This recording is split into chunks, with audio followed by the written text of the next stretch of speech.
Hi there. So I'm going to cover today some basic ideas of what would be considered 3D flowers. Now what you need to be comfortable with is you need to be comfortable at least with the basics of flowers. You need to be comfortable with at least anti-spin flowers. You need to be comfortable with butterfly flowers. You need to be comfortable with the anti-spin variations. Probably even comfortable with goofy flowers as well. You need to be very comfortable with the ideas of the lockouts that go in the flowers and the positions that go with flowers that help them look really great. So what I mean by positions is your flowers can comprise of, again, lockout points. Points where you stop along the path you're spinning that creates the petal patterns from the viewers. Now something that's a really nice thing to do is to be able to do these with your feet a little wide apart and with your hips a little wide apart as well. This will give you greater mobility and ability to turn flat for flowers. So, as long as you're comfortable with these positions of flowers and where you're stopping for the patterns, you will be able to kind of begin working with 3D flowers. So the basics for 3D flowers, the muscle memory, if you want to grind like individual hands, to be comfortable with it, I'll give you those real quick. So there's anti-spin versions, and then there's the in-spin versions. So what those comprise of is your arms moving in awkward paths. So it's kind of like goofy 3D flowers. So what they're going to be is what you're going to do. Instead of doing the flowers normally, let's say same time, same direction, butterfly flowers. So instead of doing the normal ones where you start at the bottom, you go up, you go here, you go back out. Or an anti-spin, the same thing. You're going just through these 4 points in same time or split time, same direction. So instead of going through those modes, what you need to work with first is the idea of this. So begin like a normal flower, like butterfly. Start at your hips, go up, move your arms horizontally, and then back down and back up. So these are the paths you're going to create. Same thing at top. You're going to move these patterns to here. So what that looks like from the front is my left hand's forward, right hand's back. I'm going to go up to standard position above. When they come back down, where my right hand is in front, I'm going to switch them to there, back to normal where it was. So hands up, hands forward. Once they're here, you're going to twist. And that's going to put that extra petal there. That's where you're taking those 4 petal patterns that are in front of you and you're bending them to like a 90-degree angle, essentially. So you're changing that. So you're creating a petal horizontally. They're not as pretty as some flowers, but they're kind of fun to play with. So you need to know those patterns. You need to know that the points here are going to be a point you transverse back, as well as if your hand's going back, the points are going to transverse back here and across the front of your body. So you're using this horizontal plane in front of you. So these would be considered 3D at that point, I guess, or 2D. Argue it if you want. So that's where they go. So the hand movements that go with these. So let's start with in-spin. So what you're going to do is you're spinning through these patterns and stopping at those points. I'm going to start in reverse, towards me. So as the point's coming up to my arm, here. As it's coming up to my arm, I'm going to move my arms straight out and around and back, and then back down. So, looks like this. That's the in-spin bottom drill.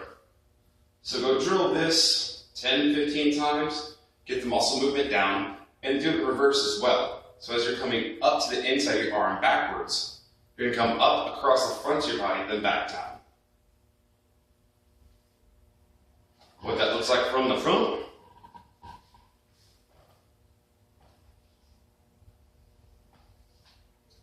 That's coming from behind and coming forward, or reverse towards me and back.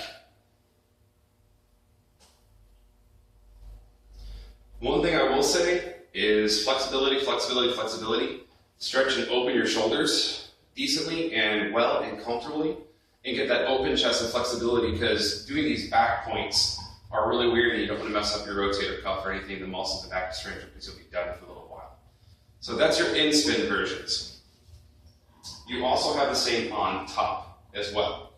So for sake of being, when we start here, I'm going to go over the top, in, and back, forward. So it's the same thing, just opposite.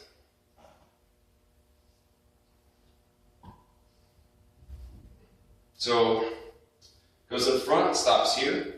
I bring my arm out horizontally. It stops back here. And that's when I begin the rotation again back forward. And that's what creates the pedal in half. So you're still getting this pattern. You're still getting those 4 beats along those lockouts for flowers. The only difference is you're getting them here. So play with that both directions, get comfortable with what that feels like. Drill, drill, drill, drill. So, pause, go play, whatever, maybe come back. So the anti-spin version. I will say, backing up to the in-spin version, if you can play with the idea of just stalling in here and stalling in here, that will greatly, greatly, greatly make it easier on you. And the idea of playing with these patterns. The more you can get comfortable with just that top half or bottom half stalling in towards you, will make it much easier. Much, much easier to learn these. So drill that as much as you possibly can on the in-spin. Anti-spin is going to be the same way. You're going to have these dynamics that build up together in the long run. So the anti-spin version that we're going to work with is very similar, except we're going to use the points in which anti-spin points out in the flower petal on the sides. Horizontally, it's a place to do the plane shift. That's what these are, plane shifting essentially, or plane braking, whatever you want to call it. So the anti-spin is the same way. As I mentioned, the hand movement is very similar to what we were just doing.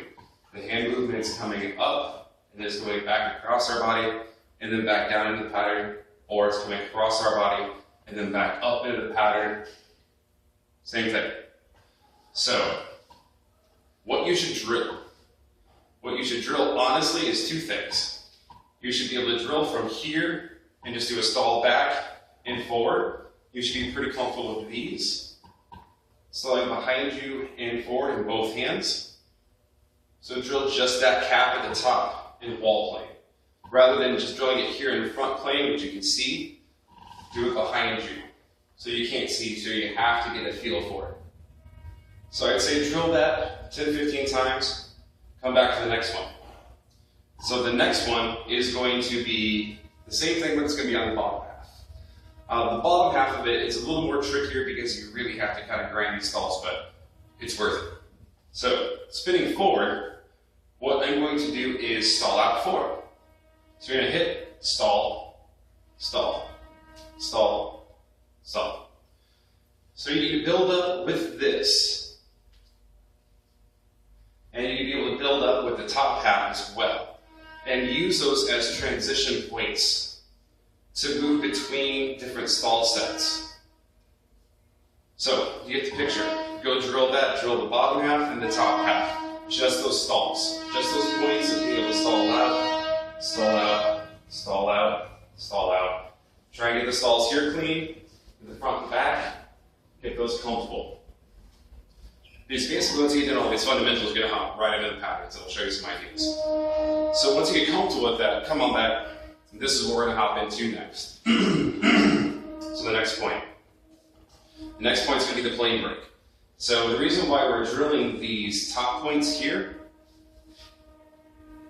that anti-spin out and forward and the anti-spin out and back, is because the bottom points out there and those top points with the cap that we were doing an anti-spin are the points in which you're going to shift either come towards you or away from you. So same thing. So what you want to do is aim forward, hit. As soon as that point goes out, bring your arm and spin it. So you're basically going to do like a corkscrew, but just on top of your arm. If you keep this little space, see how my poi is spinning like right here, there's that little bend in my elbow. If you try to keep your arm straight, your poi is going to smack your hand, especially if you hold it in between your fingers, or even if you do the pinch, or if you do the loops, between 2 fingers. Every time you move that arm straight, it's going to hit you. So you need to create a little bit of a space, like almost like a crease in your elbow. Not much, just enough. So, stall forward, spin, spin back. Stall forward, spin, spin back. Stall forward, spin, spin back. So I'm going to do the same thing reverse. I'm going to stall back, spin, spin forward, boom, boom. Now, once you get really comfortable with that, I would suggest building up to doing double stalls with it. I would suggest being able to hit here, stall forward, stall back, stall forward, stall back, stall forward, stall back. Get a in spin in and an in spin out. So again, for what this looks like from the front, I'm going to spin forward, spin back, spin forward, spin back, and back, and then forward, back, forward, and then the double stall, same thing. Learn to stall forward, learn to stall behind you. And try and keep that clean as you possibly can without hitting yourself. Now these are fun, but the thing I will say on fire, they kind of suck because the flames come really close to your face. But it looks neat. And it's a really fun and exciting way to play up this point. So there you go. The top points are the same way. So we just did the bottom half. The top half of these flowers are the same way. So at these points where you're stalling out, forward and back, that's the points when you go out, you're going to make the switch. So as soon as the point stalls out here, like the pendulum out, spin above your arm, forward, forward, and then spin up.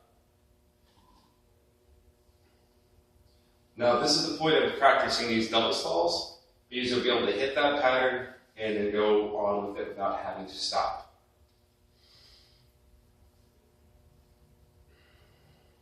So drill that a couple times, get comfortable with that idea, and then come back for more.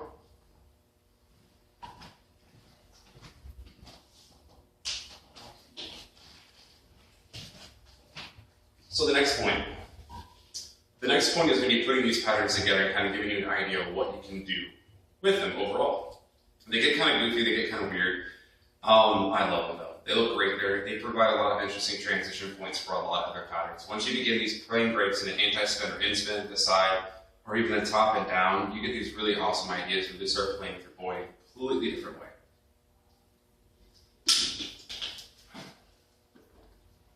So, to put them together, we're going to start with butterfly. We're going to start with the typical flower points, the 4 points, moving through these. The points in which we're going to do the in-spin are here. So when your pointer coming in, that's the point where you're going to make the transition in. Switch your hands forward. So your hand's going to switch forward. So if I end the pattern, I start the pattern with my right hand back, I'm going to switch over my arms and then back into it. This is going to take a little fun. So you can practice the bottom half first. The bottom half in, over, down, in, over, down.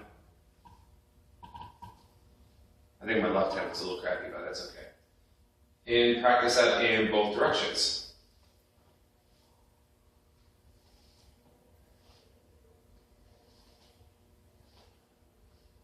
So there's your in-spin version on the bottom. And if you pay attention to the points where the pointer coming into, huge transition period there. A lot of spaces you can go from that. From the points in or the points out. So the top half is the same thing. It's a little less pain in the ass. So the top points, the same thing. You're going to hit in, you're going to move back and forward. It takes a little less finesse, but still the same.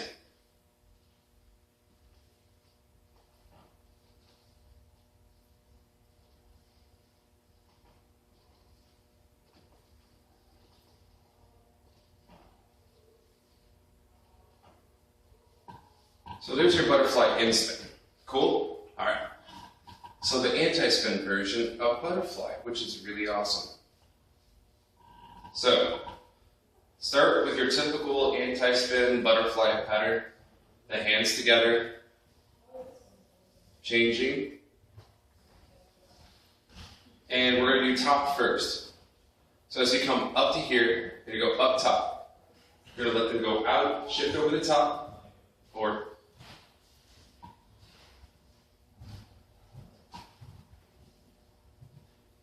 So there's your top half of the 3D flowers in butterfly.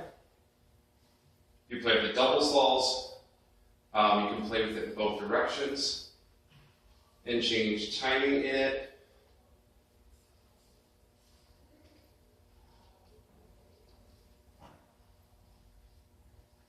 Now the bottom half. The bottom half is going to incorporate those forward stalls we were talking about. So something you may want to practice precursor to this is these stalls and be able to do them at the same time. You're going to really want to have those down. And keep them pretty level and out in front of you. Because if you stall one hand down here and the other hand at the right space, you're going to get one that completes the pattern by coming back easily. The other one, when you stall it, it's just going to hit you every time you arm your shoulder. So you want to make sure they're almost about, for me, about eye level. You know, almost a chin level for me. So on your shoulder, essentially. So I'd say go drill these bottom halves of stalls. Get comfortable with those. That's going to be your points. So out, shift. Out, shift. Sorry, went to top half.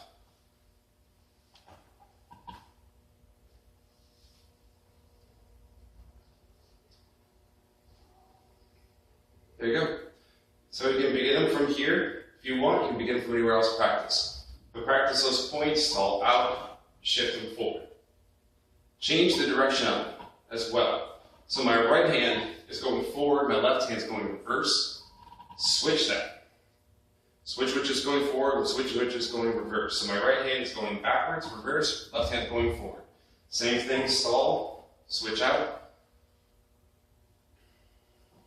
Stall, switch out. So, there you go. There's your 3D patterns. The points in which they connect are going to be your points outside. I'm pretty sure you can do the 3D flowers the same way, kind of in spin.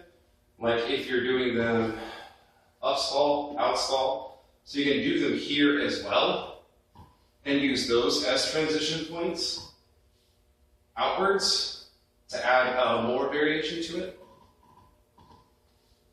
Almost if you're doing quarters, so that's an idea to play with. That incorporates like your outside stalls to the outside, and using those as points to transition between. Anyways, you get the idea. Have fun.